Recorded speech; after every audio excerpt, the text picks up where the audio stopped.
once you got in the tournament, you only had to win one, two, like 3 games. I think it was 3 games. But it was crazy. Some teams didn't even make it. I know Golden State didn't make it. I don't think the Nuggets made it. I really expected the Nuggets to win it, but I don't know. But once we got in the tournament, you saw the competition really start to kick up. In this finals, I was watching. I stayed up all night. I didn't even go to sleep. But I was watching it, and it gave me the bubble feel. I guess the way the court was, like the fans section was kind of dark, so you really couldn't see the fans. And I was like, it just seemed like there was like a lot of advertisement around. I was like, yo, this feel like the bubble. It was in Las Vegas, and I was just like, wow, it really feels like the bubble for some reason. And AD just went off. This is the AD that everybody expects. This is the AD that shows up. This is the AD that, if you get this consistent AD like this, Lakers should have a couple more chips in the last couple of years. I think he put a 40-20.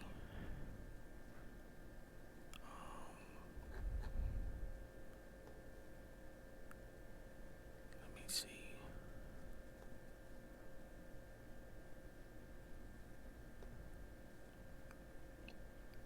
41 points, 20 rebounds, 5 assists.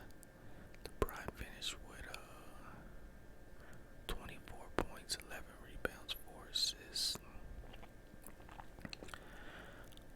Austin Reeves had 28. Wow, I didn't even know he had that much. 28 points, 3 assists, 2 rebounds. Now we gotta talk about some things. I don't know why D'Angelo Russell is still on this freaking team. I started to get pissed in the third quarter. I think at one point the Pacers cut it to like 3 points. 3 or 2 points. Lakers pretty much led the whole game, but couldn't really like pull away to like 15, 20 point lead. The highest they got was like maybe 8, maybe 11. But then the Pacers would get it right back. They got some players, bro. The Pacers got some players. They be running. And I don't know if they always play like this, but they was hitting like, they missed a lot of threes, but it feel like they hit a lot of threes too. And they was just pulling up. That one guy on their team, I really like his play.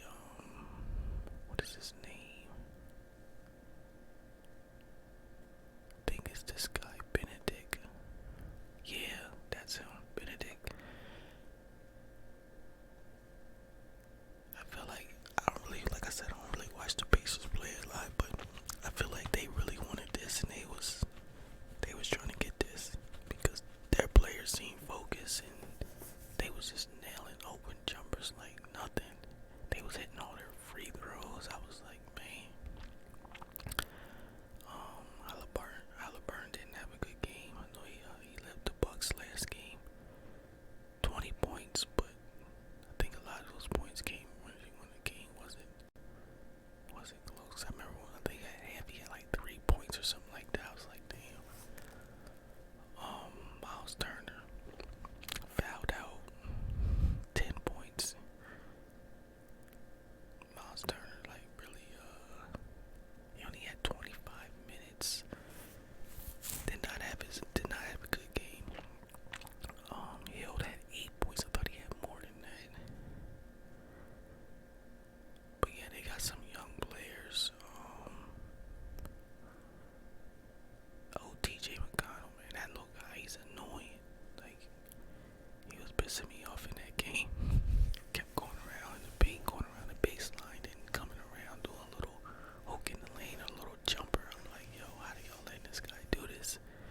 Max Christie should not be out there when it's go time. Like, stop. Then D'Angelo Russell.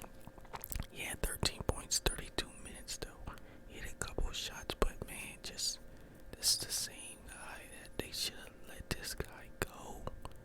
Like, he's not giving them what he needs to be giving them. He needs to be 20 points, man. He needs to be 20 points, 18, 20, 22 in that range. Sometimes he makes careless turnovers that piss me off. Then he has this style that it just pisses me off because he has this style where like he wants to be aggressive. He's acting like he's kind of like dribbling, almost like Kyrie. Like he's picking. He's trying to dribble, like he's trying to get every little, like maybe trying to get like an N1 or something. He's like riding the body of the defender. He looks like he's like trying to be Kyrie, but he just doesn't finish it, or he doesn't make good passes, and it's just like, bro, what are you doing? At this point, I'm like, bro, just you got open three, just take the open three. Because when he starts like trying to act like he's dribbling down in the paint to do something, I'm like, bro, you not a finisher like that. You gonna get blocked, or you gonna try to pass it to AD, some awkward angle and throw it away. And I don't know why this guy is still on the team. It was points in this game that it just reminded me of the playoffs last year. It reminded me of all season of D'Angelo. Like, this guy is underperforming, underachievement, and you did this last year where you just kept him out there. Like he's some young rookie. Like, oh, you just gotta get the experience. You gotta go through it. No, bro. Like, take his ass out.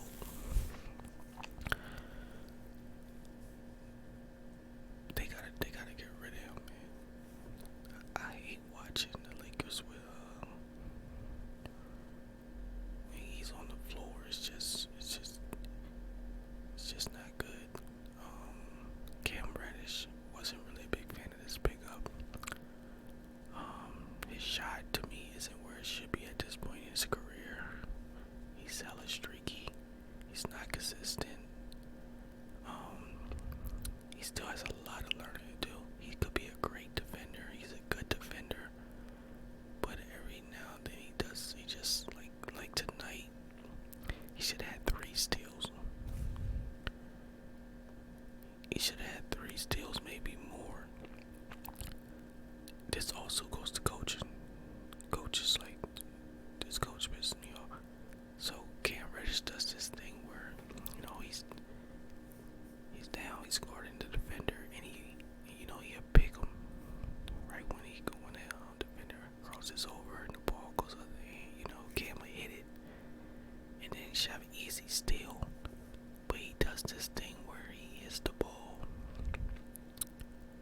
Instead of just getting the ball, he kind of grabs the defender and pushes him. Unnecessary. He doesn't even need to do that. He did it once, and I was like, okay. It pissed me off because I'm like, bro, why would you throw the defender like that? You didn't even have to touch him after you picked him. Like, so he does that. Then he comes back and does it again. I'm like, bro. And every time he does it, he's close to getting a technical foul because he's like acting like it wasn't a foul. And I'm like, bro, that's clearly a foul. Why are you pushing the defender when you didn't even have to touch him after you already picked the ball? And I believe he did it a 3rd time. And I'm like, bro, at this point it's coaching. Because after the first time, you gotta tell him, look, don't throw the defender, don't push the defender out the way to get the ball. You would have got it. And he keeps doing this to me, then that's coaching at that point. Because you should have told him the first time. Prince.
some shooters.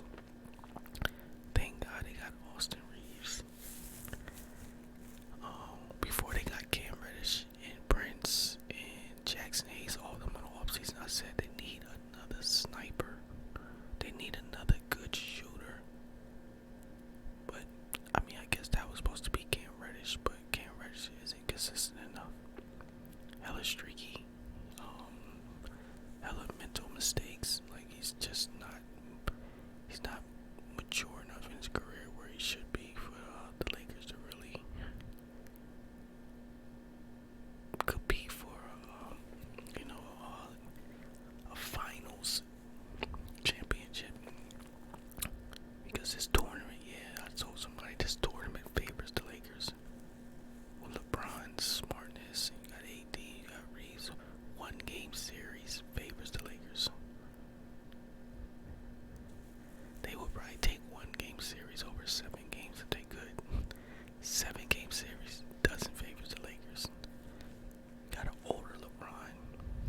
After the first 2-3 games, it's going downhill from there. So they won the 1-game series championship, but the 7-game series, their flaws are really going to be shown. Cam Reddish, like I said, not consistent. D'Angelo Russell, not consistent. That's where those guys are really going to be exposed in them 7-game series. And they gotta put together something. They gotta make a move. I hope winning this championship hasn't like made the Rob Pelinka what's the word I'm looking for? I say hasn't made them stagnant. That's not really the word, but I hope it hasn't made them basically just comfortable with this lineup for the real playoffs in them 7-game, 5-game series. I mean, you can give Cam about, I guess you can wait for the All-Star break and see how these guys are progressing, but Cam is good on the defensive end. That's the one thing. So if you're not gonna make a move, you gotta get a good shooter in here. You need a shooter. Reeves is good, but I think you need one more person that's just a knockdown 3-point shooter. Vanderbilt was out there. He had no points, but he played 16 minutes. I don't think the coach really knows their lineup too well neither, because Vanderbilt, Hachimura, Jackson Hayes, like, it's kind of weird sometimes who's out there on the floor when I look out there.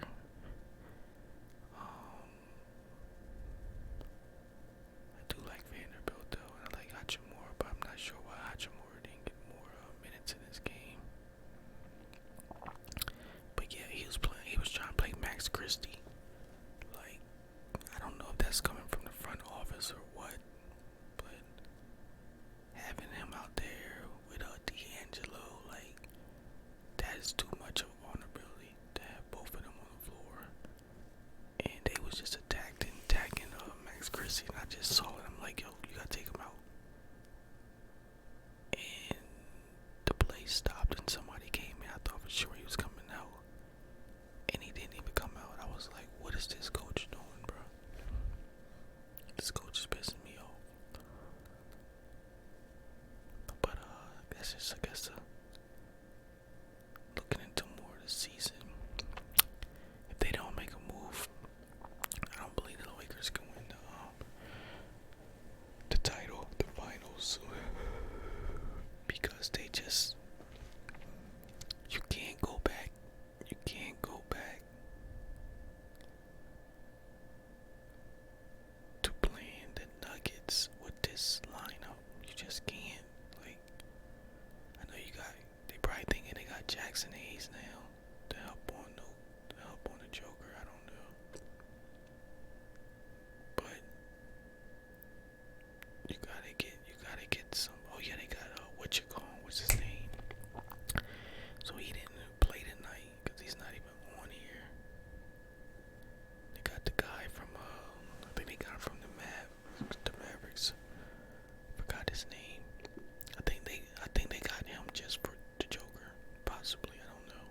should do it like just do it like the NCAA tournament, put everybody in there, and I think it'd be, you'll have some upsets. I think it'd be better. It'd be better that way, and then you'll have everybody from every team like look at it and watching the tournament. But hopefully they make it better.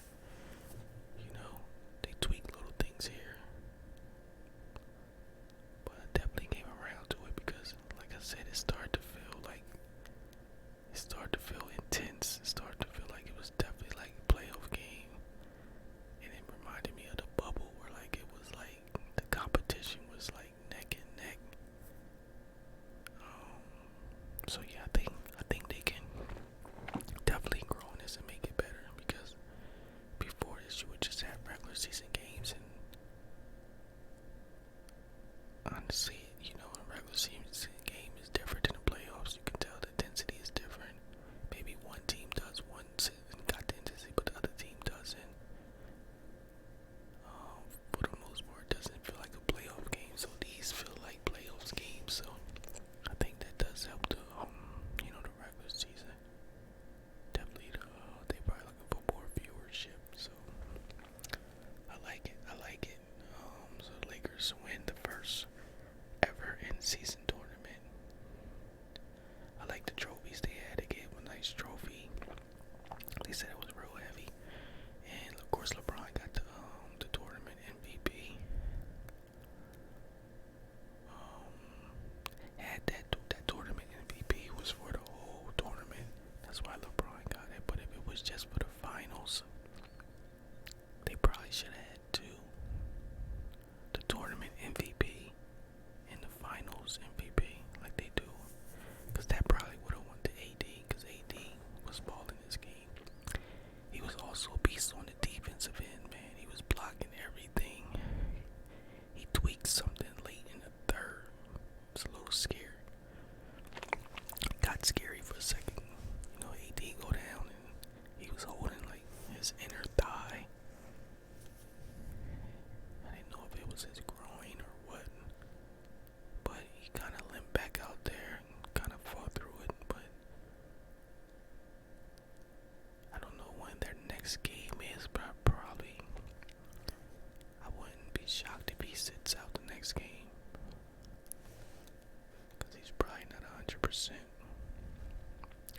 But you guys let me know how you like the NC tournament. In-season tournament. I think the debating is over now. Now LeBron has accomplished something that Jordan has never accomplished. The in-season tournament championship and the MVP.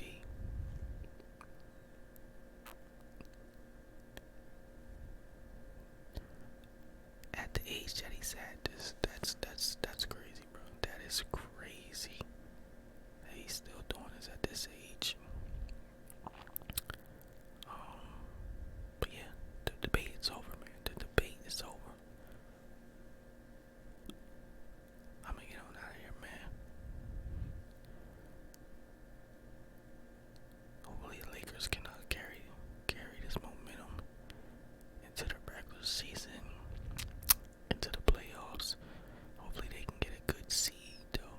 They're not fighting for that last seed or the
Short